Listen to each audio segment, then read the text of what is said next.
Every morning, a tiny bird tapped on the same window. Tap, tap, tap, again and again. The family thought the bird was just being annoying. What's that noise? It's that bird again. Look, it's just sitting there. But strangely, the bird came back every single day. And then they noticed something strange.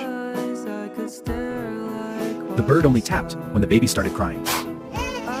The tapping woke the parents every time. The little bird had learned the baby's routine.